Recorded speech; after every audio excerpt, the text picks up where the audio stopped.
2026ஆம் ஆண்டு மத்திய பட்ஜெட்டில் இளைஞர் நலன் மற்றும் வேலைவாய்ப்பிற்காக அறிவிக்கப்பட்ட சிறப்பு திட்டங்களுக்கு தமிழக பாஜக இளைஞரணி சார்பாக எஸ்.டி. சூர்யா நன்றி தெரிவித்துள்ளார். இதுகுறித்து அவர் வெளியிட்டுள்ள அறிக்கையில், நிதியமைச்சர் நிர்மலா சீதாராமன் தாக்கல் செய்த 2026-27ஆம் ஆண்டிற்கான பட்ஜெட் இந்தியாவின் யுவசக்தி, அதாவது இளைஞர் சக்தியை மையமாக கொண்டு அமைந்திருப்பதாக குறிப்பிட்டிருக்கிறார்.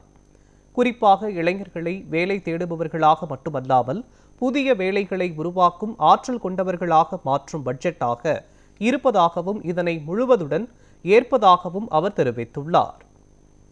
பட்ஜெட்டின் முக்கிய அம்சங்களாக அனிமேஷன், விஷுவல் எஃபெக்ட்ஸ், கேமிங் மற்றும் காமிக்ஸ் துறையில் 2030 ஆண்டிற்குள் 20 லட்சம் நிபுணர்களை உருவாக்கும் வகையில் 15,000 மேல்நிலை பள்ளிகள், 500 கல்லூரிகளில் நவீன கண்டென்ட் கிரியேட்டர்ஸ் லேப்கள் அமைக்கப்படும் என்ற அறிவிப்பை குறிப்பிட்டிருந்தார்.